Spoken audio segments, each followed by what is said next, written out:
छोटे छोटे points clear करते जाते हैं। आप मशीन और इंस्ट्रक्शन साइकिल पढ़ने जा रहे हैं and it is the most important जितने हमने डिस्कशन किए है ना। तो इंस्ट्रक्शन साइकिल पहले पढ़ते हैं। What is instruction cycle? Instruction cycle, what is instruction cycle? ठीक है ना। इंस्ट्रक्शन साइकिल लिखो क्या होता है, इंस्ट्रक्शन साइकिल लिखिए क्या होता है। तो अभी इनको मैं समझाऊंगा। मेमोरी में प्रोग्राम लिखा हुआ है ना, इसी एग्जांपल को लेके मैं समझा दूंगा इंस्ट्रक्शन साइकिल और मेमोरी साइकिल सब कुछ। लिखिए instruction cycle. What is a instruction cycle? What is an instruction cycle? It is defined as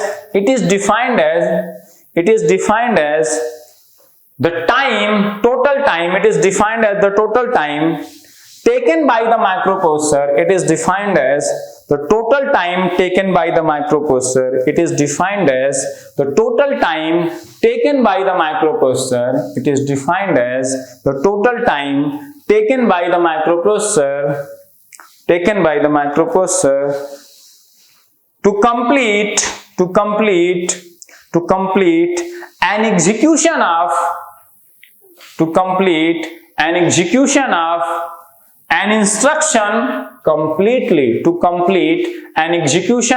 instruction completely. तो किसी पर्टिकुलर इंस्ट्रक्शन को एग्जीक्यूट करने में कंप्लीटली पूरी तरह से, मतलब वो इंस्ट्रक्शन जैसे MBI A20H एक कंप्लीट इंस्ट्रक्शन है, MBI B30H is a complete instruction. तो किसी पर्टिकुलर इंस्ट्रक्शन MBI A20H या MBI B30H या LDA 2040 ये एक कंप्लीट इंस्ट्रक्शन है। इस इंस्ट्रक्शन के द्वारा आप माइक्रोप्रोसेसर से जो करवाना चाहते हो उस टास्क को कंप्लीट करने में एक पर्टिकुलर इंस्ट्रक्शन की बात कर रहा हूं। एक इंस्ट्रक्शन लिया आपने, उस इंस्ट्रक्शन को कंप्लीटली एग्जीक्यूट करने में जितना टाइम लगा माइक्रोप्रोसेसर को, उस इंस्ट्रक्शन में जो कहा गया है वो काम करने में ओवरऑल पूरा टाइम जितना लगा कंप्लीट करने में, उसी टाइम को कहते हैं instruction cycle. Instruction cycle is not that important. जो इसका अगला सब पार्ट है मशीन साइकिल आप समझ गए, तो आपको टी स्टेट मशीन साइकिल रटने की जरूरत ही नहीं पड़ेगी। सब आप इंस्ट्रक्शन को अगर समझते हो अच्छे से, जो कि समझना जरूरी है अगर आप प्रोग्राम को समझना चाहते हो, तो अगर आप इंस्ट्रक्शन समझ जाओगे तो मशीन साइकिल टी स्टेट रटने की जरूरत नहीं पड़ेगी, और ये सब आपको कभी रटने की जरूरत नहीं पड़ेगी at the end of the subject जब मैं खत्म करूंगा। ठीक है ना।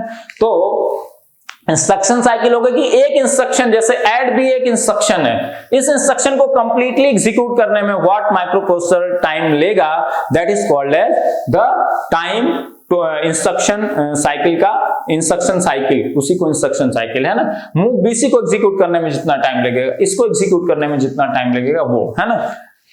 लिखो इसके बाद एन इंस्ट्रक्शन साइकिल, एक instruction cycle, an instruction cycle may have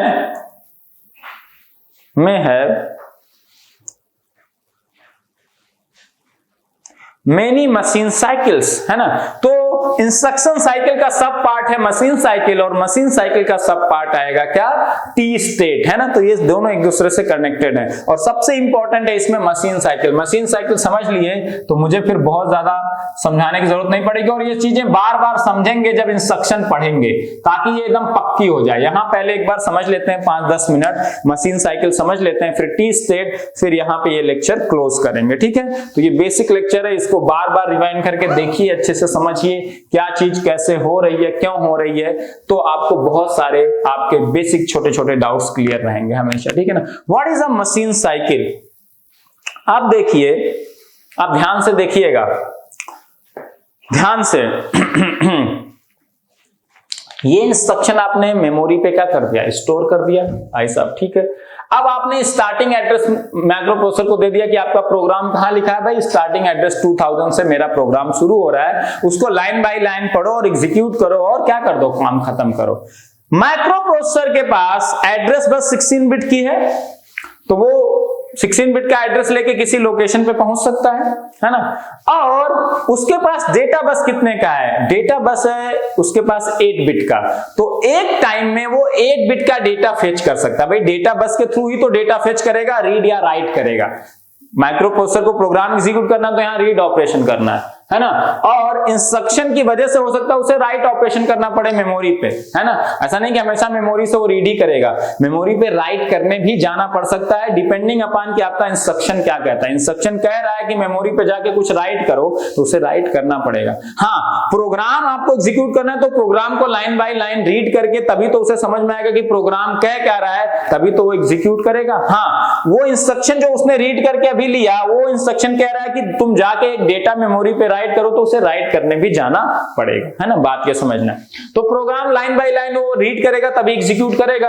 अब वो रीड करने के लिए क्या करेगा, इस डेटा को रीड करेगा, फिर इस डेटा को, फिर इस डेटा को, इस डेटा को ही तो रीड करेगा तभी तो उसे पता चलेगा। MBI A का हेक्स कोड रीड करेगा तभी तो पता चलेगा कि क्या करना है ना।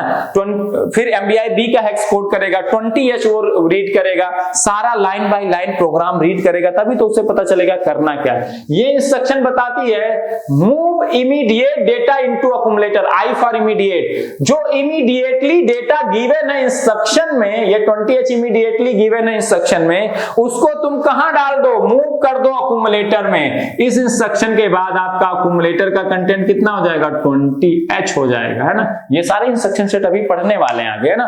तो move immediate data into accumulator A and that data is nothing but 20H, जो इमीडिएटली गिवन है इंस्ट्रक्शन में, ये करो। ये इंस्ट्रक्शन ये बताता है, ठीक है। अब ध्यान से सुनो। अब प्रोग्राम तो मेमोरी में स्टोर है, मेमोरी में, तो इस इंस्ट्रक्शन से आप क्या करवाना चाहते हो, 20H को डालना चाहते हो अक्यूमुलेटर A में। A का कंटेंट कितना हो जाए, 20H हो जाए। ये इंस्ट्रक्शन से आप ये काम करवाना चाहते हो माइक्रो प्रोसेसर से। अब आपने प्रोग्राम को इस इंस्ट्रक्शन को जब मेमोरी पे स्टोर किया, प्रोग्राम का पार्ट है ये इंस्ट्रक्शन, इसको मेमोरी पे स्टोर किया, तो MBI A का हेक्स कोड पहले स्टोर हुआ और 20H यहाँ पे स्टोर हो गया, है ना। MBI A क्या बता रहा है, हमेशा किसी भी इंस्ट्रक्शन में दो पार्ट मैंने बताया था अप कोड कि क्या करना है। पहला पार्ट हमेशा क्या होगा, अप कोड होगा, और दूसरा कोड क्या होगा, हमेशा दूसरा पार्ट क्या होगा, जो data that has to be operated on, data that has to be operated on. तो पहला पार्ट तो हमेशा यही होगा ना कि क्या करना है पहले बताओ, फिर बताओगे ना कि किस पे करना है। ऑब्वियस सी बात है, किसी भी इंस्ट्रक्शन में क्या करना है और किस पे करना है, यही सीक्वेंस होगा हमेशा। तो क्या करना है that is up code and किस पे करना है दैट इज ऑपरेंड, ठीक है, हमेशा। अब ध्यान से सुनो, MBI A 20H, तो इसने MBI A में बताया कि क्या करना है, मूव करना है इमीडिएट डेटा किसमें, अक्यूमुलेटर में, वो यहां से, ये अप कोड हो गया एक तरह से, है ना। और कौन सा डेटा मूव करना है अक्यूमुलेटर में, वो अगले मेमोरी लोकेशन 20H पे गिवन है। अब ध्यान से सुनो, मेमोरी जब प्रोग्राम कहां से रीड करेगा, माइक्रो प्रोसेसर मेमोरी से, और मेमोरी से प्रोग्राम रीड करेगा तो एड्रेस बस के थ्रू तो वो पहले एड्रेस पे पहुंचता है। एड्रेस पे जब पहुंच गया फिर उस एड्रेस पे जो डेटा स्टोर है उसको रीड वो करेगा।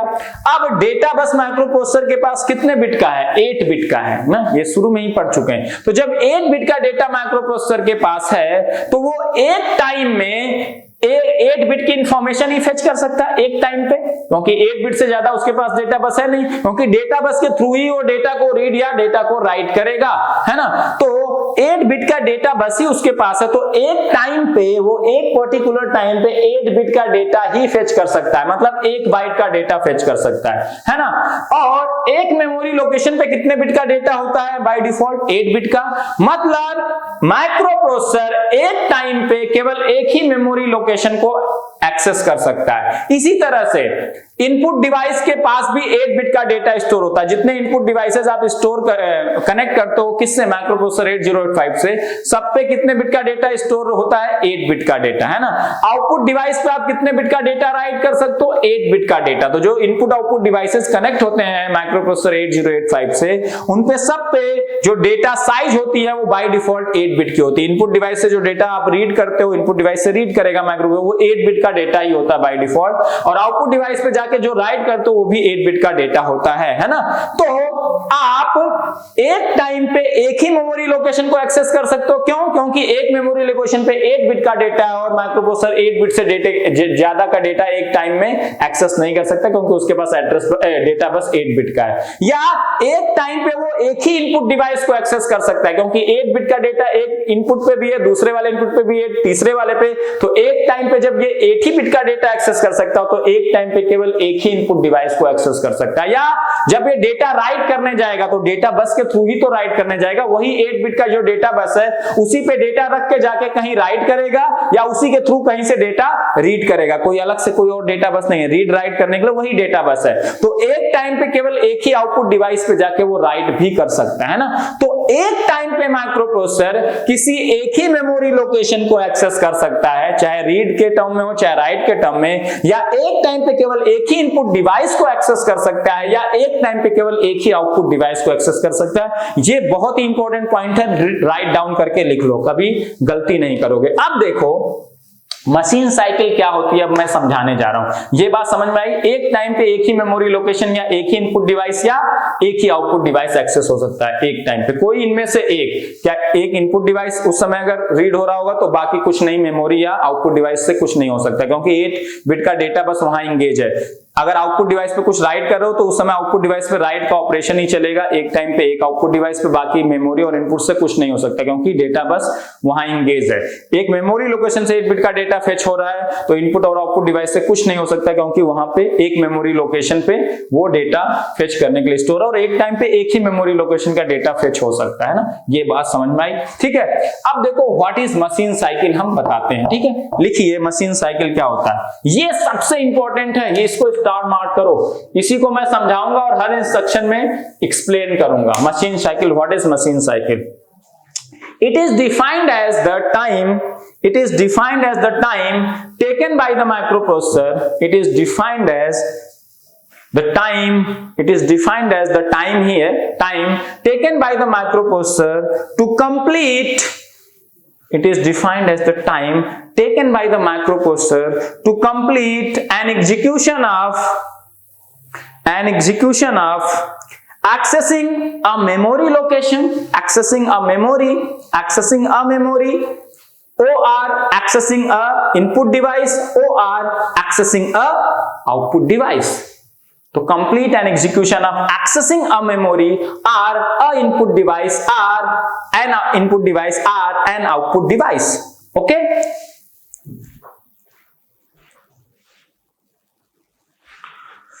टाइम देखने गया था, रिकॉर्डिंग में कितना बचा हुआ है, तो कई बार फ्लो में वो रिकॉर्डिंग स्टॉप हो जाता है, मैं यहाँ रिकॉर्डिंग कर रहा होता हूँ। ठीक है, तो अब देखिए ध्यान से, मशीन साइकिल क्या कहता है? एक मेमोरी को एक्सेस होने में जितना टाइम लगा उसको हम हमेशा क्या कहते हैं? Machine cycle. या एक इनपुट डिवाइस से जो डेटा रीड या राइट आप कर रहे हो इनपुट या आउटपुट डिवाइस से, उसको एक्सेस होने में जो टाइम लग रहा है, that is called as your machine cycle. तो there are 5 machine cycles mainly जो आपके आएंगे, और ये मैं बार बार हर इंस्ट्रक्शन में लिखूंगा।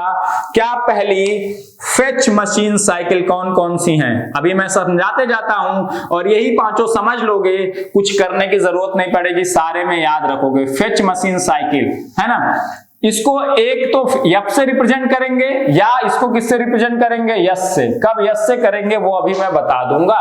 Fetch machine cycle, fetch machine cycle में क्या होता है? इन विच up code is fetched, और फेच मशीन साइकिल हमेशा पहली मशीन साइकिल होगी किसी भी इंस्ट्रक्शन साइकिल की। इंस्ट्रक्शन साइकिल में कई सारी मशीन साइकिल्स हो सकती है ना, तो हर इंस्ट्रक्शन साइकिल की जो पहली मशीन साइकिल होगी वो हमेशा फेच मशीन साइकिल होगी। फेच मशीन साइकिल कौन सी होती है? जिसमें आप अप कोड फेच करते हो, और किसी भी इंस्ट्रक्शन का मैंने बताया था, किसी भी इंस्ट्रक्शन में 2 पार्ट होते हैं, first is up code and second is operand. पहले आप हर इंस्ट्रक्शन में पहले आप यही बताओगे कि करना क्या है, फिर बताओगे कि किस पे करना है। आप हमेशा हर इंस्ट्रक्शन में पहले यही बताओगे कि करना क्या है, फिर बताओगे कि किस पे करना है। तो जो अप कोड होगा, तो किसी भी इंस्ट्रक्शन को जब आप मेमोरी पे स्टोर कर रहे हो तो हर इंस्ट्रक्शन का जो पहला पोर्शन होगा that by default up code होगा, और सेकेंड पार्ट होगा नॉर्मली की ऑपरेंड क्या है, हमेशा किसी भी इंस्ट्रक्शन में। तो जो पहली मशीन साइकिल होगी, मशीन साइकिल क्या होती है, एक मेमोरी एक्सेस में जो टाइम लगा वो आपका मशीन साइकिल है, या एक इनपुट को एक्सेस में जो टाइम लगा वो एक मशीन साइकिल है, एक आउटपुट को एक्सेस होने में जो टाइम लगा वो मशीन साइकिल है। अब यही इंस्ट्रक्शन को देखते हैं, ये कंप्लीट इंस्ट्रक्शन है MBI A20H, इसमें कितनी मशीन साइकिल लगी एक इंस्ट्रक्शन साइकिल में, इस पूरे इंस्ट्रक्शन को एग्जीक्यूट करने में, जिसमें A में 20H आ जाएगा, कितनी मशीन साइकिल लगी समझते हैं, अपने आप मशीन साइकिल क्लियर हो जाएगी, फिर फेच मशीन साइकिल भी क्लियर हो जाएगी। आप जब एड्रेस दे दिए स्टार्टिंग एड्रेस, तो स्टार्टिंग एड्रेस 2000 लेके माइक्रो प्रोसेसर पहुंच गया यहाँ पे इस मेमोरी लोकेशन 2000 पे, और एक टाइम में वो एक ही मेमोरी लोकेशन का डेटा एक्सेस कर सकता है, तो उसने क्या किया, MBI A का हेक्स कोड रीड किया, और जैसे MBI A का उसने हेक्स कोड रीड किया, तो अब देखो ये MBI का हेक्स कोड कहां से रीड कर रहा है, 2000 मेमोरी लोकेशन से। अब इस समय वो क्या कर रहा है, एक मेमोरी को एक्सेस कर रहा है। MBI A का हेक्स कोड क्या है, एक मेमोरी लोकेशन पे स्टोर है, और वो उस कोड को रीड करके MBI A का हेक्स कोड क्या कर रहा है, एक्सेस कर रहा है। तो इस समय ये क्या कर रहा है, एक मेमोरी को एक्सेस कर रहा है, और मेमोरी को जब ये एक्सेस कर रहा है तो ये क्या रीड कर रहा है, ये रीड कर रहा है कि करना क्या है, मूव करना है इमीडिएट डेटा कहां पे, अक्यूमुलेटर में, जो कि अगले मेमोरी लोकेशन पे ये 20H गिवन है, इसी को A में कॉपी करना। ये समझ जाएगा, जैसे ये MBI A का हेक्स कोड रीड करेगा, इसे पता चल गया कि मूव करना है इमीडिएट डेटा अक्यूमुलेटर में, और वो इमीडिएट डेटा अगली लोकेशन पे गिवन है, इसको पता है,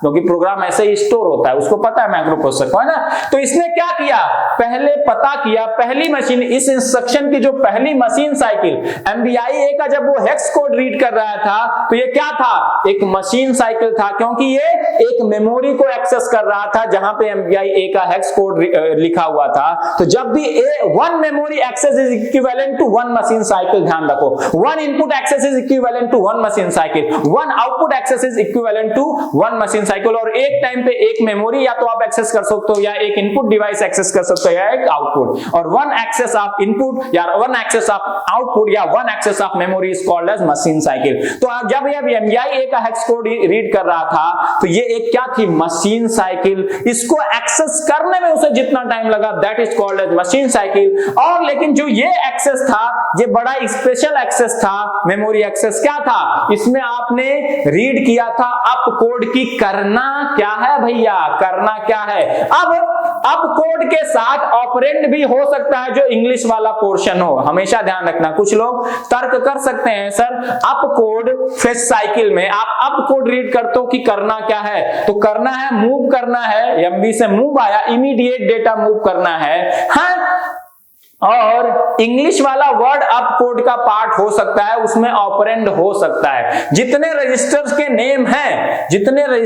नेम है वो इंग्लिश वाले वर्ड की तरह होते हैं, तो वो अप कोड के पार्ट हो सकते हैं, क्योंकि आप मूव का अलग से हेक्स कोड नहीं दोगे, हमेशा मूव BC का अलग हेक्स कोड होगा, मूव CA का अलग हेक्स कोड होगा, मूव AC का अलग, जितने डिफरेंट कॉम्बिनेशंस बनेंगे। तो अप कोड साइकिल में, मशीन साइकिल में आप ये रीड करते हो हमेशा कि करना क्या है। अब उस करना क्या में आपके रजिस्टर के नेम भी इंक्लूडेड हो सकते हैं, क्योंकि आप पूरे कॉम्बिनेशन को 8 बिट का हेक्स कोड देते हो, उसमें करना क्या है वो भी बताया गया होगा, और अगर कोई रजिस्टर उस तरह होगा तो उसका नाम भी आप इंक्लूड कर दोगे। MBI B का अलग हेक्स कोड होगा, तो MBI B बता रहा है कि मूव इमीडिएट डेटा करना है, तो करना क्या है बताया जा रहा है, मतलब अप कोड है, और साथ में रजिस्टर का नाम भी, ऑपरेंड भी दे दिया गया। अगर वो कोई इंग्लिश वाला वर्ड है तो ऑपरेंड भी उस अप कोड में इंक्लूड होता है, ये ध्यान रखना है ना, ऑपरेंड भी, है ना। नॉर्मली आप अप कोड को क्या कहते हो कि करना क्या है बताया जाता है, उस करना क्या में आप वो इंग्लिश वाले वर्ड भी इंक्लूड कर देते हो, ये वो इंग्लिश वाले वर्ड भी इंक्लूडेड रहते हैं जिनमें रजिस्टर के नेम्स होते हैं, तो वो एक तरह से ऑपरेंड भी हैं।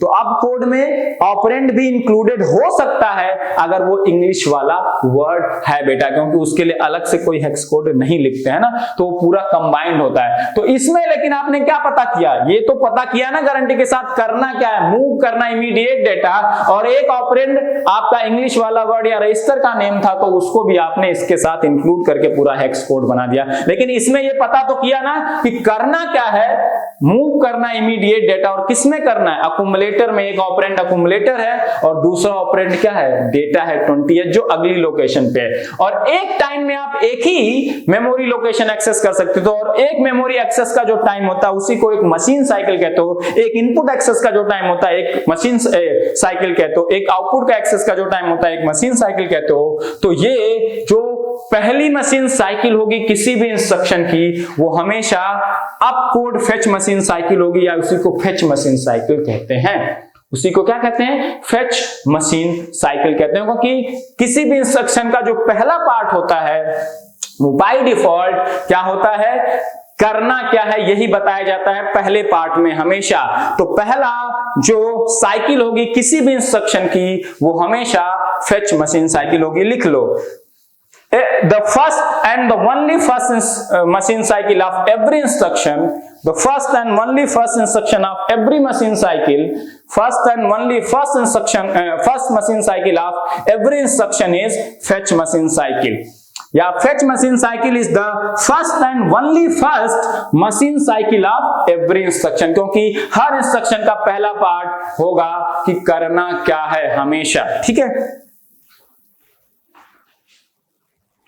7 मिनट अभी बचे हैं। तो up code fetch machine cycle, fetch machine cycle में आप अप कोड फेच करते हो कि करना क्या है, उसका हेक्स कोड नॉर्मली रीड करते हो, है ना। तो करना क्या में ऑपरेंड भी हो सकता है, अगर वो इंग्लिश वाला वर्ड है तो उससे कोई दिक्कत नहीं है ना। तो ये मत कह देना कि अप कोड की डिफिनेशन में करना क्या है तो इसमें सर ऑपरेंड क्यों घुसा रहे हो ना बहुत लोग। तो वो जो अगर ऑपरेंड आपका कोई रजिस्टर का नेम है तो वो उसी अप कोड के उसमें आ जाता है, हेक्स कोड में ही इंक्लूड हो जाता है, क्योंकि MBI A का अलग हेक्स कोड होगा, MBI B का अलग, MBI C का अलग। तो मूव इमीडिएट डेटा करना है लेकिन C में करना है, मूव इमीडिएट डेटा करना है लेकिन B में करना है, तो ये हेक्स कोड। तो करना क्या है, साथ में ऑपरेंड अगर कोई रजिस्टर है इंग्लिश वाला वर्ड है तो वो हेक्स कोड में क्या हो जाता है, इंक्लूड हो जाता है, उसको अलग से नहीं देते हैं ना, ये ध्यान रखना। तो हमेशा पहली machine cycle fetch machine cycle is the first and only first machine cycle of every instruction. तो अब देखो इसमें दो तरह की फेच मशीन साइकिल होती है। एक फेच मशीन साइकिल में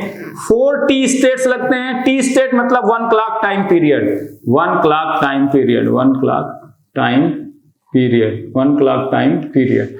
एंड 4 T लगता है। एक यस वाला है मशीन साइकिल जिसमें 6 T स्टेट लगते हैं, है ना, 6 T स्टेट्स, है ना। मैक्सिमम केसेस में फेच मशीन साइकिल 4 T की होती है, 6 वाली बहुत स्पेशल केसेस में होती है, और उस 6 वाली को आप लिख लो क्रिस्प। ये वाले इंस्ट्रक्शन के केस में मशीन साइकिल जो होती है, इन वाले इंस्ट्रक्शन के केस में, इन वाले इंस्ट्रक्शन के केस में क्रिस्प, क्रिस्प में C है कॉल, है ना, कॉल एंड रिटर्न,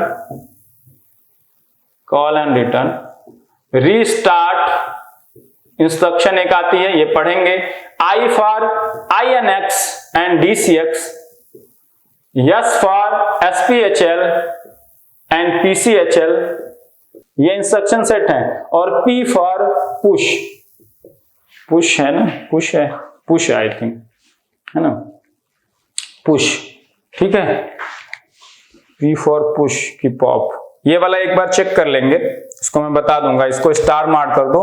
पुश या पॉप में से एक होता है, मुझे एग्जैक्टली याद नहीं, आई थिंक पुश ही होता है ना। तो मैं एक बार देख लूंगा कि पुश है कि पॉप है ना, तो अगले लेक्चर में मैं एक बार हाईलाइट करके आपको बता भी दूंगा कि वेदर इट इज पुश और पॉप, है ना। तो ये सारे जो इंस्ट्रक्शन सेट है क्रिस्प याद रखो। इनके केस में जो फेच मशीन साइकिल होगी वो यस वाली होगी जिसमें 6 T स्टेट लगते हैं, है ना, 6T मतलब 6 क्लॉक टाइम, 6 क्लॉक के बराबर टाइम लगता है, और 1 clock time period in case of microprocessor 8085 is 1/3 microsecond, क्योंकि इसका क्लॉक की फ्रीक्वेंसी कितनी होती है, 3 मेगाहर्ट्ज, तो 1/3 is time period, frequency is 3 megahertz, तो 1/3 मेगा है तो ऊपर माइक्रोसेकंड हो जाएगा, 1/3 माइक्रोसेकंड, है ना। तो फेच मशीन साइकिल में कितना टाइम लगता है, 4T, और 6T टाइम लगता है ना, 6T, ओके। तो ये हो गया आपका फेच मशीन साइकिल। तो किसी भी इंस्ट्रक्शन की पहली जो मशीन साइकिल होगी वो हमेशा फेच मशीन साइकिल होगी। तो यहां पे देखो इसका, अब देखो जैसे एक इंस्ट्रक्शन ले लो मूव बीसी, अब बहुत लोग कंफ्यूज हो रहे हैं ना। तो देखो एमबीआई ए में इसने हेक्स कोड रीड किया, फेच मशीन साइकिल लगी, तो ये इसका हम लिख लेते हैं एमबीआई ए 20H में टोटल कितनी मशीन साइकिल लगेंगी। पहली मशीन साइकिल लगी फेच, जब इसने एमबीआई ए का हेक्स कोड रीड किया, एक टाइम में एक ही मेमोरी एक्सेस कर सकता है और एक मेमोरी एक्सेस टाइम को एक मशीन साइकिल कहते हैं। और इसने यहाँ अप कोड रीड किया एक तरह से कि करना क्या, इसलिए ये फेच मशीन साइकिल है, उसी को फेच मशीन साइकिल कहते हैं, ठीक है। फिर इसको पता चल गया कि जो डेटा ए में डालना है वो अगले मेमोरी लोकेशन पे है, तो फिर से 2001 एड्रेस लिया। जब ये एग्जीक्यूशन कंप्लीट हो गया, पहला मेमोरी एक्सेस कंप्लीट हो गया, कितने टाइम के बाद, 40 टाइम के बाद, तो उसके बाद ये 2001 एड्रेस लेके कहां गया, अगले लोकेशन पे जहां पे डेटा है जो ए में कॉपी करना। अब ये 20H एक डेटा है, ये डेटा को क्या कर रहा है, इस 20H को रीड कर रहा है। इस साइकिल को कहते हैं memory read cycle, memory read machine cycle, memory read machine cycle है ना, मेमोरी रीड मशीन साइकिल। मैं इसको MR से रिप्रेजेंट करूंगा हमेशा, और इसमें कितना टाइम लगता है, 3T टाइम लगता है ना। अब कोड जहां फेच कर रहा है वहां टाइम थोड़ा सा ज्यादा लगता है, उस केस में जो मेमोरी एक्सेस में टाइम लगा, तो एक memory access is equal to 1 machine cycle. अब उस मशीन पर्टिकुलर मशीन साइकिल कौन सी मशीन साइकिल है उस पर डिपेंड करेगा कि टाइम 3T लगेगा कि 4T लगेगा कि 6T लगेगा, है ना। तो जब ये 20H रीड कर रहा है तो एक डेटा रीड कर रहा है, यहां अप कोड रीड नहीं कर रहा है। तो जब डेटा कुछ रीड करता है मेमोरी से, वो apart from the data which is up code of any instruction, तो डेटा रीड करने में जो एक मेमोरी एक टाइम में एक ही मेमोरी का डेटा रीड कर सकता है, उस रीड में जो टाइम लगता है, उस साइकिल को एक टाइम में एक एक्सेस मेमोरी और एक memory access is 1 machine cycle, उसको कहते हैं मेमोरी रीड मशीन साइकिल। और उसमें कितना टाइम लगता है, 3T टाइम लगता है। तो इस 20H को रीड करने में उसे 3T टाइम लगेगा। अब ध्यान से सुनना मेरी बात, तो ये F हो गया, और दूसरा कौन सी मशीन साइकिल इसमें हुई, MR, है ना। तो जो ये एमबीआई 20H था, इसमें कितनी मशीन साइकिल लगी, 2 मशीन साइकिल, क्योंकि ये 2 बाइट की इंस्ट्रक्शन तो थी ही एमबीआई 20H। तो 2 बाइट, आप ध्यान से सोचो, 2 बाइट की इंस्ट्रक्शन थी, तो 2 बाइट की इंस्ट्रक्शन 2 मेमोरी लोकेशन पे वो स्टोर होगी। तो 2 मेमोरी लोकेशन पे जब इंस्ट्रक्शन स्टोर है, तो जब तक पूरी इंस्ट्रक्शन पढ़ोगे नहीं तब तक पूरी इंस्ट्रक्शन को एग्जीक्यूट कर लोगे क्या। इंस्ट्रक्शन साइकिल क्या बताता था, एक इंस्ट्रक्शन को कंप्लीटली एग्जीक्यूट करने में जितना टाइम लगा वो इंस्ट्रक्शन साइकिल है। तो जब 2 बाइट की इंस्ट्रक्शन थी तो 2 बाइट 2 लोकेशन पे स्टोर होगा, और एक टाइम में आप एक ही लोकेशन को जब एक्सेस कर सकते हो, और 1 location access of 1 memory access is equivalent to 1 machine cycle. तो जब 2 बाइट की इंस्ट्रक्शन है तो 2 लोकेशन पे होगा, तो उन दोनों लोकेशन को जब एक्सेस कर पाओगे तभी तो पूरी इंस्ट्रक्शन को जान पाओगे, तभी तो पूरी इंस्ट्रक्शन को कंप्लीट कर पाओगे। तो 2 लोकेशन पे है, अगर उसका 2 बाइट की इंस्ट्रक्शन है तो 2 लोकेशन पे, तो 2 मेमोरी एक्सेस तो करना ही पड़ेगा, तभी जाके उस इंस्ट्रक्शन को कंप्लीटली रीड कर पाए, तभी तो जाके कंप्लीटली एग्जीक्यूट कर पाओगे। तो 2 मशीन साइकिल तो लगेंगे ही लगेंगे। जितने बाइट का इंस्ट्रक्शन है उतनी मशीन साइकिल तो लगनी ही लगनी है, उससे ज्यादा भी लग सकते हैं, हम देखेंगे बहुत सारे इंस्ट्रक्शन में। डिपेंडिंग अपॉन द इंस्ट्रक्शन का काम क्या है उसके बेसिस पे ज्यादा मशीन साइकिल भी लग सकती हैं, लेकिन मिनिमम कितनी मशीन साइकिल लगेंगी, जितने बाइट का इंस्ट्रक्शन है, क्योंकि जितने बाइट का इंस्ट्रक्शन होगा उतनी लोकेशन पे होगा। 3 बाइट का तो 3 लोकेशन पे, और 3 लोकेशन का डेटा 3 बार में एक्सेस कर पाओगे, पहले मेमोरी का, फिर दूसरे का, फिर तीसरे का। और 1 memory access is equivalent to 1 machine cycle, तो 3 memory access is equivalent to 3 machine cycle, तो कम से कम 3 लगेंगी। अब इंस्ट्रक्शन करवाना क्या चाहता है उसके बेसिस पे फिर से मेमोरी पे अगर आपको जाना पड़ रहा है, तो जितनी बार आप मेमोरी पे अगली बार जाओगे उतनी मशीन साइकिल ऐड होती रहेंगी। ये समझ में बात आपको आनी चाहिए। तो यहां क्या किया उसने, दूसरी मशीन साइकिल में 20H का डेटा रीड किया, डेटा रीड कर रहा है, केवल डेटा रीड कर रहा है, अप कोड रीड नहीं कर रहा है। अप कोड भी एक डेटा होगा, लेकिन वो अप कोड है, करना क्या है, तो उसको रीड में ज्यादा टाइम लगता है, उसको up code fetch machine cycle या फेच मशीन साइकिल कहते हैं। लेकिन डेटा प्योरली रीड किया 20H, जैसे डेटा उसके पास 20H आ गया, अकुमुलेटर रजिस्टर ए आपके माइक्रो प्रोसेसर के पास ही होता है, अकुमुलेटर रजिस्टर ए आपके माइक्रो प्रोसेसर के पास ही होता है। तो जैसे वो 20H डेटा रीड कर लिया, क्योंकि उसे पता था कि जो इमीडिएटली डेटा अगली लोकेशन पे गिवन है वो मुझे अकुमुलेटर में कॉपी करना है। तो डेटा है कहां? मेमोरी पे है भैया, प्रोग्राम मेमोरी पे स्टोर है। तो उसको रीड करने जाएगा तो दूसरी मशीन साइकिल में गया उस डेटा को रीड करने, 20H लिखा था, मेमोरी से डेटा रीड किया, माइक्रो प्रोसेसर पे आ गया, और जैसे माइक्रो प्रोसेसर पे आ गया इंटरनली उसने क्या कर दिया? अकुमुलेटर में कॉपी कर दिया, क्योंकि डेटा भी उसके पास, अकुमुलेटर भी उसके पास, क्योंकि वो इंटरनल पार्ट है, उसको कॉपी कर दिया। डेटा पहले था मेमोरी पे, तो मेमोरी से तो ले आया, जब अपने पास आ गया तो उसको कहां कॉपी कर दिया? अकुमुलेटर में, और अकुमुलेटर में 20H आ गया, है ना।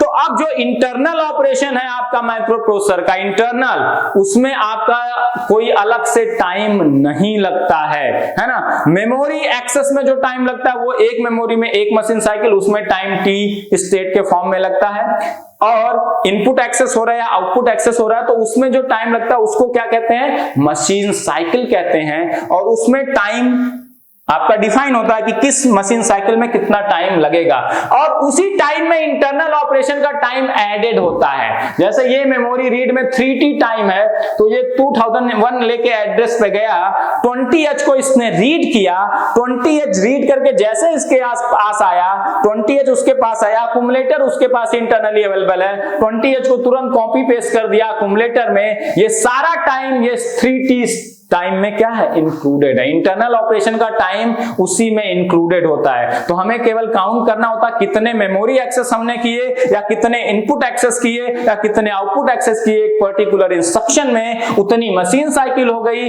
और हर मशीन साइकिल का एक पर्टिकुलर टाइम टी स्टेट पहले से वेल डिफाइंड है कि रीड मशीन साइकिल है तो उसमें 3T टाइम लगता है, इंटरनल ऑपरेशन उसी में, इंटरनल ऑपरेशन का टाइम उसी में इंक्लूडेड है। ये ध्यान रखना हर चीज, है ना। क्लियर इतनी बात?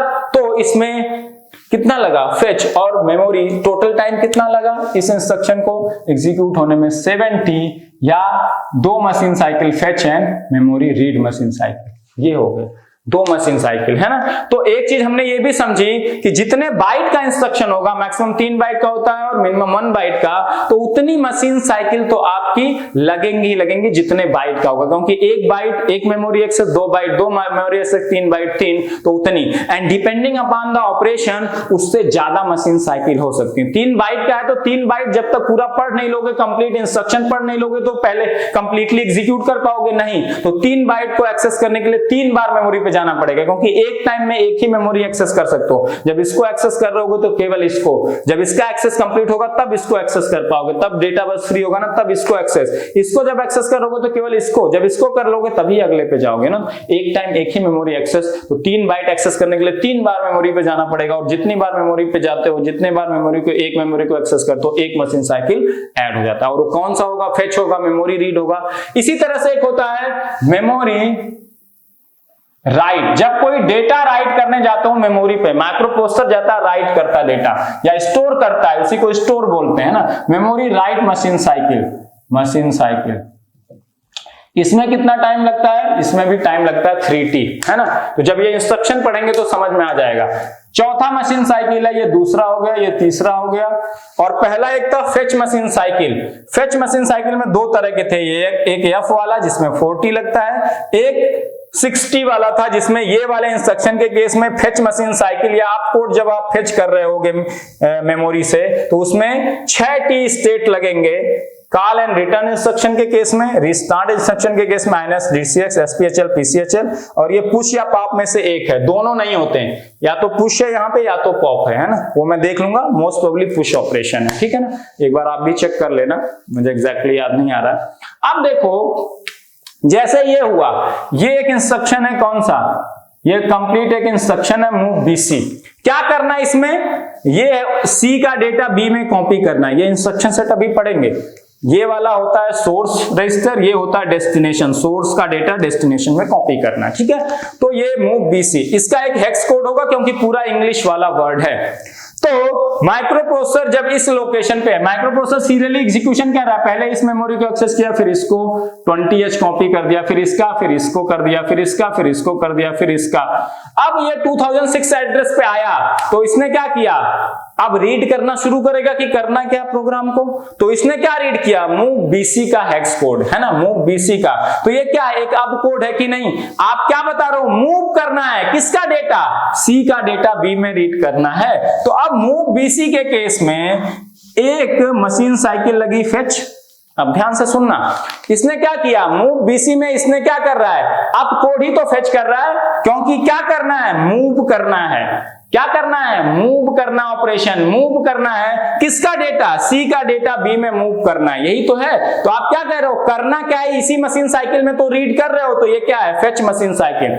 क्या करना है, सी का डेटा बी में रीड कॉपी करना। मैंने कहा अब कोड फेच मशीन साइकिल में करना क्या है वो तो होगा ही होगा, और कोई इंग्लिश वाला वर्ड है तो वो भी उसका पार्ट होगा, क्योंकि उसके लिए अलग से कोई हेक्स कोड नहीं बनाते हो। तो करना क्या है वो तो बताओगे, और जितने रजिस्टर होंगे जो इंग्लिश वाले वर्ड होंगे वो भी उसके पार्ट होंगे, जैसे MBI A, MBI B, move immediate data ये करना है किसमें, बी में करना है, तो वो भी उसका पार्ट होता है। जैसे मूव BC, मूव ऑपरेशन करना है, अब कोड करना क्या है ये तो आप बता ही रहे हो, साथ में नाम भी ऐड कर दिए किसका डेटा किसमें करना है, क्योंकि वो इंग्लिश वाला वर्ड था, तो इस पूरे का एक हेक्स कोड होता है। तो इस साइकिल में आप ये बता रहे हो कि नहीं कि करना क्या है, तो कौन सी मशीन साइकिल है, up code fetch machine cycle है, और किसका डेटा किसमें कॉपी करना वो इसी में ही बता रहे हो। क्यों, क्योंकि वो इंग्लिश वाला वर्ड है, तो उस पूरे का एक hex code common hex code है ना। तो करना क्या है तो बता ही रहे हो, और किस पे करना है वो भी इसी में ही बता रहे हो, up code fetch machine cycle में ही बता रहे हो ना। तो इस मशीन साइकिल में आप क्या बता रहे हो, आप इस मेमोरी को एक्सेस कर रहा है, एक टाइम एक ही मेमोरी को एक्सेस कर सकता है, तो एक मशीन साइकिल है, और इसमें आप बता रहे हो ना कि करना क्या है, तो ये कौन सी मशीन साइकिल है, up code fetch machine cycle है या फेच मशीन साइकिल है ना। और ये इनमें से है क्या, कोई इनमें से इंस्ट्रक्शन नहीं है, तो ये कौन सी मशीन साइकिल है, F वाली, जिसमें 4T टाइम लगेगा है ना। तो इसने मूव BC का हेक्स कोड रीड किया, तो इसे पता चला कि मूव करना ऑपरेशन, तो ये फेच मशीन साइकिल है, क्योंकि इसमें इसे पता चला करना क्या है, लेकिन साथ में इसको ऑपरेंड भी पता चल गया कि करना क्या है, सी का डेटा बी में कॉपी करना है, क्योंकि वो हेक्स कोड में इंक्लूडेड था। इसमें दोनों चीजें इंक्लूडेड थी, करना क्या और किस पे करना है, क्योंकि किस पे करना वो इंग्लिश वाले वर्ड थे, तो उसी में हमने क्या कर दिया था, कंबाइन हेक्स कोड, उसके लिए अलग से कुछ नहीं, ठीक है ना। तो जैसे इसने हेक्स कोड मूव BC का रीड किया, तो इसे पता चल गया मूव ऑपरेशन करना है, तो इसमें हमने इस मशीन साइकिल में हमें क्या पता चल रहा है, करना क्या है, तो इसलिए फेच मशीन साइकिल। और पहली मशीन साइकिल किसी भी इंस्ट्रक्शन की फेच मशीन, ये इंस्ट्रक्शन अभी यहीं से तो शुरू हो रहा है मूव BC, तो ये पहली machine cycle fetch machine cycle होगी।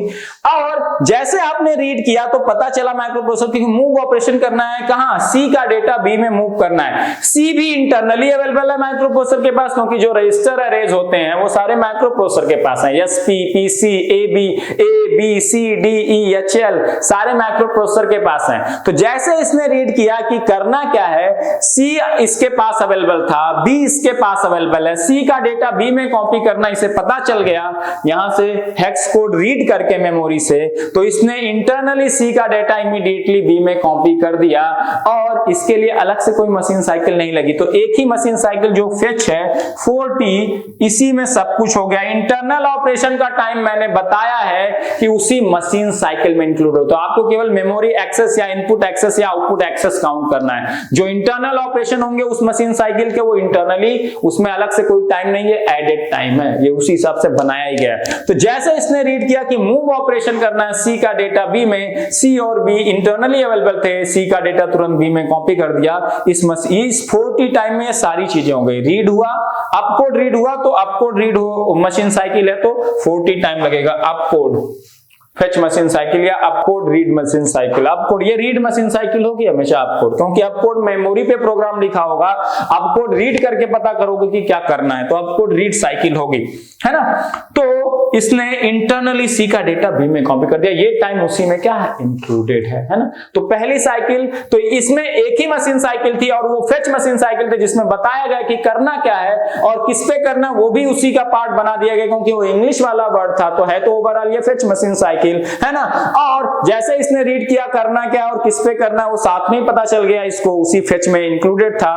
और वो जो करना था वो इंटरनली अवेलेबल था, इंटरनली अवेलेबल था तो सी का डेटा बी में इंटरनली कॉपी कर दिया, उसके लिए कोई अलग से टाइम नहीं, वो इसी में इंक्लूडेड है। तो इस मूव बीसी के केस में एक ही मेमोरी एक्सेस है, एक ही फेच मशीन साइकिल, बाकी सी का डेटा बी में कॉपी करना वो इंटरनल ऑपरेशन है, वो इसी टाइम में इंक्लूडेड है, तो नो अदर टाइम। 40 में ये ऑपरेशन हो गया। जबकि MBI A20H में MBI A जब इसने रीड किया MBI A का हेक्स कोड तो इसे पता चला A में एक डेटा कॉपी करना है। वो डेटा क्या इंटरनली अवेलेबल है माइक्रोप्रोसेसर के पास? नहीं, वो मेमोरी पे रखा हुआ है। तो MBI A का जब हेक्स कोड रीड कर रहा था, एक टाइम एक ही मेमोरी एक्सेस रीड कर पा रहा, तो फेच मशीन साइकिल थी, उसे पता चला करना क्या है। जब उसको पता चल गया, उसके बाद उसे पता चल गया कि जो डेटा है, एक डेटा है इमीडिएटली इंस्ट्रक्शन में गिवन, उसे A में डालना है और वो डेटा रखा कहां है, मेमोरी पे। तो वो डेटा जब आएगा तभी तो A में डालेगा, तो उस डेटा को फिर से रीड करने दोबारा मेमोरी पे जाएगा। पहले इसका हेक्स कोड रीड किया तो पता चल गया करना क्या है।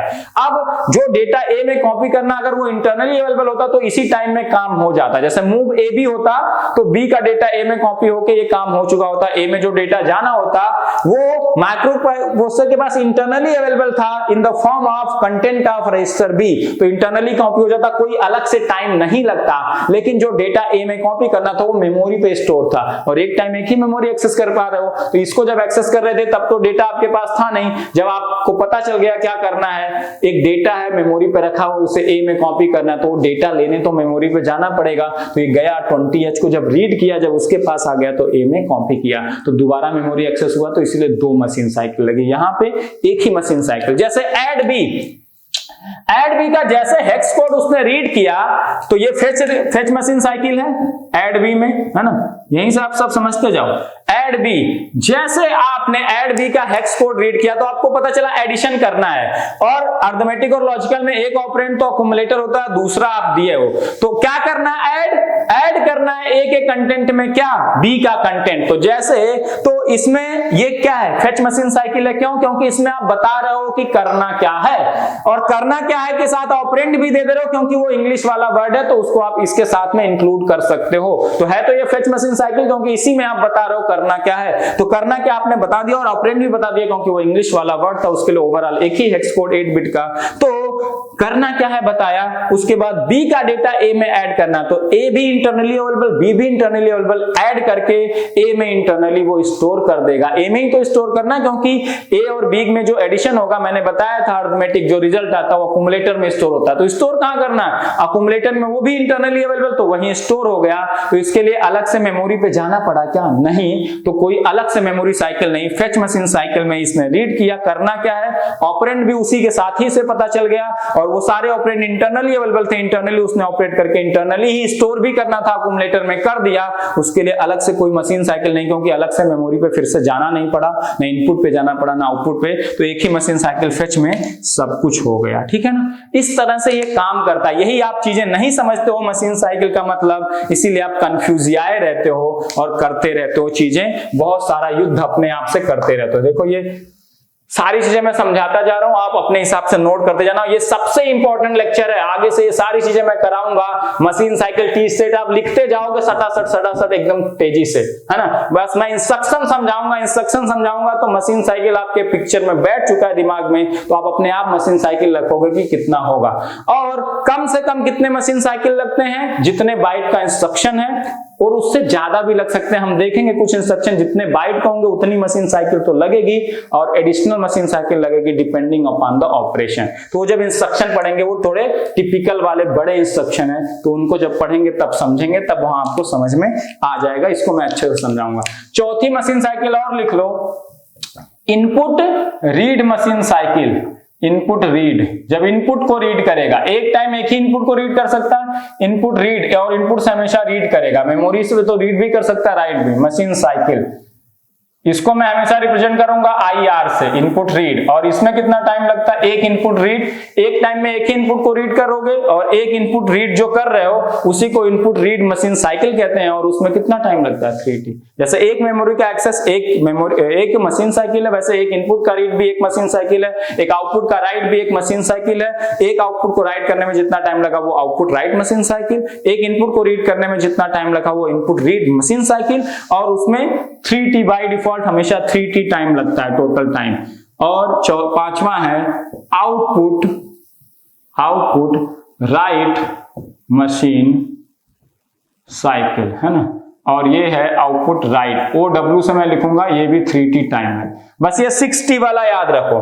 फेच मशीन साइकिल एक रीड मशीन साइकिल होगी, अपकोड जहां से पता चलेगा हम ये करना क्या है, और हमेशा हर इंस्ट्रक्शन में पहला machine cycle opcode read machine cycle या फेच मशीन साइकिल या F या S वाला होगा, क्योंकि आप पहले हर इंस्ट्रक्शन में पहली चीज यही पता चलती है कि करना क्या है। जैसे MBI A20H में करना क्या है वो पता चला, ऐड B क्या करना है पता चला, साथ में ये भी पता चल सकता है कि ऑपरेंड क्या है अगर वो इंग्लिश वाले वर्ड है ना, ये भी पता चल जाता है। लेकिन उस फेच मशीन साइकिल में ये जरूर पता चलेगा कि करना क्या है। फिर उसके बाद डेटा अगर रीड राइट कर रहे हो तो मेमोरी से रीड राइट है। इनपुट से अगर डेटा रीड कर रहे हो तो 3T input read machine cycle, output पे डेटा राइट कर रहे हो तो आउटपुट राइट मशीन साइकिल है, 3T स्टेट है ना।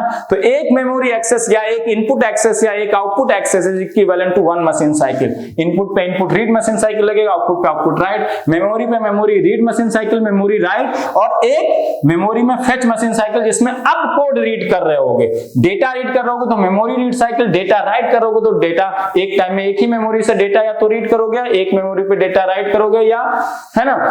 अब रीड वाले में अब कोड अगर रीड कर रहे होगे तो 4T वाला fetch machine cycle, data read करोगे तो 3T वाला memory read cycle, data right करोगे तो मेमोरी राइट, क्योंकि एक टाइम में केवल एक ही मेमोरी एक्सेस कर पाओगे, चाहे रीड चाहे राइट, है ना। और रीड में दो तरह का, अब कोड रीड कर रहे हो कि डेटा रीड कर रहे हो, राइट में एक, है ना, इस तरह से, ठीक है। तो ये मशीन साइकिल हो गया। इनके केस में 6T वाला फेच मशीन साइकिल 6T वाला होता है इन इंस्ट्रक्शन, है ना, थोड़े स्पेशल इंस्ट्रक्शंस हैं, तो जब ये पढ़ेंगे तो और क्लियर होता जाएगा। तो आई थिंक अब मशीन साइकिल थोड़ा सा क्लियर हो गया होगा कि क्या कैसे काम करता है ना। तो जब भी मैं जो इंस्ट्रक्शन पढ़ाऊंगा उसमें ये चीज बार बार हम एक्सप्लेन करेंगे। फेच कितनी मशीन साइकिल लगेंगी वो मैं एकदम क्लियरली समझाऊंगा। क्यों? क्योंकि मशीन साइकिल से ही आप ऑपरेशन समझ पाओगे कि वो काम कैसे कर रहा है। अगर किसी इंस्ट्रक्शन के बारे में आपको पता है कि वो काम कैसे कर रहा है तो आप हमेशा बता सकते हो कि कितनी मशीन साइकिल लगेगी, क्योंकि आप अगर वो काम कैसे कर रहा है पता है तो आपको पता होगा कि वो कितनी बार मेमोरी पे जा रहा है, कैसे कैसे मेमोरी से कम्युनिकेशन कर रहा है। और अगर एक मेमोरी एक टाइम में एक ही मेमोरी एक्सेस कर सकता है तो जितने मेमोरी एक्सेस वो करेगा एक इंस्ट्रक्शन को एग्जीक्यूट करने में उतने मशीन साइकिल लगेंगे, क्योंकि one memory access is equivalent to one machine cycle. ये हमेशा याद रखो। जैसे ये दो है, ठीक है ना, तो जितने बाइट का इंस्ट्रक्शन होगा वो लिख लो एक स्टार डाल के। The minimum number of machine cycle in A instruction, minimum number of machine cycle in A instruction cycle, minimum number of machine cycle in A instruction cycle will be equal to the instruction word size is equivalent to the instruction word size of the instruction is equivalent to instruction word size of instruction। तो अगर 3 bite का instruction है तो 3 machine cycle तो लगेंगे कम से कम, minimum, और इससे ज्यादा भी हो सकती है ना। एटलीस्ट वर्ड यूज कर दो मिनिमम की जगह, है ना, एटलीस्ट, या इसी को दूसरी लैंग्वेज में लिख लो। Minimum number of machine cycle for a particular instruction is equal to the instruction word size of the instruction. तो जितने बाइट का इंस्ट्रक्शन है उतने मशीन साइकिल तो उस इंस्ट्रक्शन में लगेंगे। तो लिख लो every instruction requires at least every instruction required at least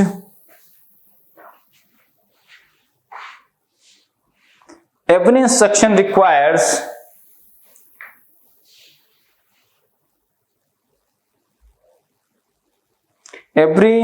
requires at least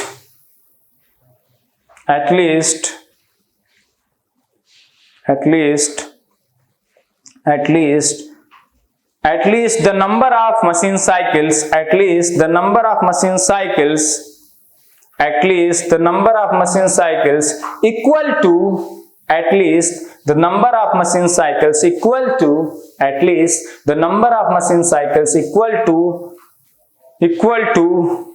the instruction word size of the instruction, word size of the instruction. For example, if an instruction is 3 byte instruction, then at least 3 machine cycle will be required, for complete execution of the instruction, है ना। For example लिख लोगे तो वो language ऊपर वाली थोड़ी typical समझ में आ जाएगी। For example, if an instruction is 3 byte instruction, then at least, मतलब कम से कम 3 तो लगेंगे, 3 के बराबर भी हो सकते हैं, 3 से ज्यादा, at least 3 machine cycle will be required for complete execution of that instruction. Instruction को एग्जीक्यूट करने में जितना टाइम लगता है इंस्ट्रक्शन साइकिल, और उस इंस्ट्रक्शन साइकिल का सब पार्ट है मशीन साइकिल, और हर मशीन साइकिल का सब पार्ट है टी स्टेट। एक पर्टिकुलर मशीन साइकिल में कितने टी स्टेट लगेंगे? T state, one T state, that is one time period, उसी को टी स्टेट कहते हैं, and one time period in case of microprocessor H085 is nothing but 1/3 microsecond. तो machine cycle I think अब clear हो गया। अब ये इंस्ट्रक्शन कैसे एग्जीक्यूट होती है, ये सारी चीजें मेमोरी में प्रोग्राम लिखने आपको आना चाहिए, क्योंकि कई बार मेमोरी में प्रोग्राम जो स्टोर है, कुछ डेटा हिडन होते हैं मेमोरी में, प्रोग्राम जो स्टोर होता है उसी में, अलग से डेटा नहीं गिवन होगा। तो मेमोरी में कैसे प्रोग्राम स्टोर्ड है वो आपको अच्छे से पता होना चाहिए, क्योंकि कुछ डेटा इसी प्रोग्राम जो आपने लिखा है, इसी प्रोग्राम में से फिर से यूज कर लोगे। मेमोरी पे कहीं स्टोर डेटा है जो यहाँ पे, समझ में आई बात। कई बार क्या होगा, यहां से यहां प्रोग्राम दे देंगे, और प्रोग्राम में जो ये 20, 30, 40 डेटा है ना, जिस लोकेशन पे आया है, तो मेमोरी लोकेशन का डेटा प्रोग्राम में रिक्वायर्ड होगा, किसी पर्टिकुलर मेमोरी लोकेशन का डेटा प्रोग्राम में रिक्वायर्ड होगा उस प्रोग्राम को कंप्लीट करने के लिए, और वो डेटा इन्हीं लोकेशंस में कहीं हिडन होगा, इन्हीं लोकेशन में। तो अगर आपको ये नहीं पता है कि मेमोरी पे प्रोग्राम कैसे स्टोर होता है, तो वो हिडन डेटा आप ढूंढ नहीं पाओगे, तो पूरा प्रोग्राम एग्जीक्यूट नहीं कर पाओगे। और इस तरह के ट्रिकी क्वेश्चन एग्जाम में, गेट में आने के चांसेस रहते हैं अगर माइक्रोप्रोसेसर से कुछ आ रहा है, और इस तरह के क्वेश्चन पहले अगर कभी क्वेश्चन आया तो आए भी हुए हैं। तो मेमोरी में कैसे प्रोग्राम स्टोर होता है ये आपको बहुत अच्छे से पता होना चाहिए। कभी ये सारी चीजें आप एक्सप्लेन कर लिए, रिलेट कर लिए, वर्ड साइज क्या होता है, सब कुछ, और प्रोग्राम कैसे स्टोर है, क्योंकि जो इस प्रोग्राम में देखो, ये MBI का हेक्स कोड आपको नहीं पता, वो एग्जाम में गिवन भी नहीं होगा, बस आपको पता है कि यहाँ MBI का हेक्स कोड होगा, लेकिन ये डेटा 2001 पे तो 20H ही आएगा, ये गारंटी है। 2003 पे 30H ही स्टोर होगा, ये गारंटी है। 2005 पे 40H आएगा, गारंटी है। फिर वो कोई एक ऐसा इंस्ट्रक्शन दे देंगे जिसमें 2005 मेमोरी लोकेशन पे जो डेटा स्टोर है उसकी जरूरत पड़ेगी। अब अगर आपको पता नहीं है और वो जब एग्जाम में प्रोग्राम देते हैं ना, तो ये मेमोरी लोकेशन नहीं बनाए होते हैं, बस स्टार्टिंग एड्रेस प्रोग्राम का दे देते हैं कि यहां से MBI ये लिखना हमने शुरू किया 2000S से, ठीक है। तो और 2005 का डेटा आपको जरूरत पड़ेगी प्रोग्राम में आगे किसी पर्टिकुलर ऑपरेशन को करने में। अब 2005 पे डेटा क्या स्टोर होगा, ये जगह अगर आप प्रोग्राम कैसे मेमोरी में स्टोर करते हैं, कौन कितने बाइट का है, पहले क्या आएगा बाद में क्या आएगा, ये अगर आपको अच्छे से नहीं पता है तो आप प्रॉपरली प्रोग्राम मेमोरी में लिख नहीं पाओगे। फिर 2005 का डेटा 40H है, ये ढूंढ नहीं पाओगे, और 2005 का डेटा 40H आपके किसी ऑपरेशन में रिक्वायर्ड होगा, जब ये 40H ढूंढ ही नहीं पाओगे तो ऑपरेशन कर नहीं पाओगे। तो आपको कई बार लगेगा कि ये जो डेटा इसमें यूज करना है ये तो मिल ही नहीं रहा है, गिवन ही नहीं है क्वेश्चन में, तो इसका आंसर कैसे निकालें, जबकि वो डेटा आपके प्रोग्राम में ही हिडन है। तो प्रोग्राम कैसे लिखा गया वो अगर आप लिखना, मेमोरी में कैसे स्टोर होता है स्टार्टिंग एड्रेस से जहां तक भी जाता है वो कैसे स्टोर होता है वो आपको पता है, तो वो डेटा आप ढूंढ लोगे, नहीं पता है तो नहीं ढूंढ पाओगे, फिर आंसर नहीं निकाल पाओगे। इसीलिए मैं अगला लेक्चर जब शुरू करूंगा, ये अब अगले लेक्चर से हम इंस्ट्रक्शन सेट पढ़ना शुरू करेंगे, और सबसे पहले data transfer, then arithmetic, then logical, फिर इनके मिक्स क्वेश्चन करेंगे, क्योंकि अरिथमेटिक लॉजिकल पे बहुत क्वेश्चंस आते हैं। तो अगला लेक्चर जब मैं शुरू करूंगा बेटा, तो मैं 2-3 प्रोग्राम ऐसे लिख दूंगा जनरल, और उसको मेमोरी में कैसे स्टोर करना है, कैसे मेमोरी में स्टोर होगा, वो आपको प्रैक्टिस कराऊंगा, ताकि ये चीज की प्रैक्टिस हो जाए। जिन लोगों ने प्रैक्टिकल ऑप्टिकल कभी किया ही नहीं, कभी लैब का शकल तक नहीं देखी, जिन लोगों ने देखी है उनको आइडिया होगा, वो बहुत अच्छे से समझ गए होंगे। जिन्हें नहीं किया होगा वो भी समझ जाएंगे। तो जब स्टोर करना समझ जाओगे, फिर मैं कोई प्रोग्राम लिखूंगा, कोई ट्रिकी क्वेश्चन बनाऊंगा, उसको भी सॉल्व कर लोगे। और सिंपल क्वेश्चन तो सारे लोग करते ही है ना, आपको ट्रिकी भी करना है, ठीक है ना। तो आप अगले लेक्चर से बेसिक्स ऑलमोस्ट कंप्लीट हो गया, इंस्ट्रक्शन सेट पढ़ना शुरू करेंगे। और हर इंस्ट्रक्शन सेट के बाद इंस्ट्रक्शन वर्ड साइज जरूर लिखेंगे। कितनी मशीन साइकिल लगेगी, तो मशीन साइकिल लगेगी वो भी बताएंगे। टी स्टेट कितने लगेंगे वो भी बताएंगे। और ये सारी चीजें अगर आपने समझ लिया है, तो वो जब मैं एक्सप्लेन करूंगा कि ये इंस्ट्रक्शन काम कैसे करता है, उसी को आपको समझना है। क्योंकि हर इंस्ट्रक्शन के बारे में कैसे वो काम करता है अगर आपने समझ लिया, सारे इंस्ट्रक्शन सेट अगर आपके क्लियर है कि वो कैसे काम करता है, तो प्रोग्राम क्या है, serial execution of certain instruction. तो अगर सारे इंस्ट्रक्शन आपको एग्जैक्टली पता है, तो हर इंस्ट्रक्शन के बाद क्या काम हो रहा है आप लिखते जाओ, उसका काम परफॉर्म करते जाओ, एंड में रिजल्ट आ जाएगा, आपको कुछ करना नहीं। तो मैं हर इंस्ट्रक्शन बहुत अच्छे से समझाऊंगा, वो समझ गए तो फिर कोई दिक्कत नहीं। और अगर इंस्ट्रक्शन समझ गए तो मशीन साइकिल आप सीधे सीधे लिख लोगे, क्योंकि अब आप मशीन साइकिल की डिफिनीशन बहुत अच्छे से क्लियर हो चुकी है। मशीन साइकिल लिख लोगे तो टी स्टेट लिख लोगे, क्योंकि अगर कौन सी मशीन साइकिल है उसके बेसिस पे 4T लगेगा कि 3T लगेगा कि 6T, यही 3 तरह की मशीन साइकिल है। फेच में 4 या 6, रीड में 3, राइट में 3, इनपुट में 3, आउटपुट में 3, बाकी तो सब 3 है। फेच में 4 या 6 है, यही याद रखना है। और उस मशीन साइकिल का टाइम स्टेट दे दो, सारे टाइम स्टेट ऐड कर दो, टोटल टी स्टेट्स कितने होंगे पता चल जाएगा। जो आप रटते हो कि MBI BC का इतना होता है, LDA X का इतना होता है, LDA 2040 का इतना होता है, 13T होता है, 16T होता है, कभी रटने की जरूरत नहीं पड़ेगी। सब कुछ एग्जैक्टली रिलेट कर दूंगा, एक एक चीज एकदम क्लियर कर दूंगा। और सारे इंस्ट्रक्शन, सबसे इंपॉर्टेंट है सारे इंस्ट्रक्शन सेट को अच्छे से समझना, सबसे इंपॉर्टेंट। वो समझ गए तो ये सब अपने आप निकाल लोगे, और वो समझ गए तो कोई प्रोग्राम कर लोगे, क्योंकि प्रोग्राम में कुछ इंस्ट्रक्शन ही गिवन होंगे। अगर हर इंस्ट्रक्शन का काम पता है तो सबका काम कंबाइनली देख लो, अपने आप आंसर आ जाएगा, ठीक है। तो अब अगले से इंस्ट्रक्शन पढ़ना शुरू करेंगे, अच्छे से समझना। और उसके लिए मैंने क्या कहा, गावनकर की बुक आपके पास होनी चाहिए। उसमें लास्ट में सबसे जो एकदम बुक का लास्ट पोर्शन है, अल्फाबेटिकली सारे इंस्ट्रक्शन गिवन है। तो वहां आधे आधे पेज में पूरा एक्सप्लेनेशन है कि इंस्ट्रक्शन करता क्या, लेकिन आधे पेज पे के हर कोई नहीं समझ सकता। तो मैं यहाँ बहुत अच्छे से एक्सप्लेन करूंगा, एग्जाम्पल भी लूंगा, आपके दिमाग में बैठ जाएगा, फिर उन लाइन्स को पढ़ लोगे तो एकदम क्लियर हो जाएगा। तो उसको आप रखना साथ में, उससे जो मैं एक्सप्लेनेशन कर रहा हूं उससे रिलेट कर लेना, आपको सब कुछ क्लियर हो जाएगा। मैं लिखवाऊंगा नहीं, बस शॉर्टकट में समझाता जाऊंगा ना, अच्छे से एक्सप्लेन कर दूंगा, ठीक है। तो मिलते हैं फिर नेक्स्ट लेक्चर में डिस्कशन के साथ इंस्ट्रक्शन सेट के। Okay, thank you very much.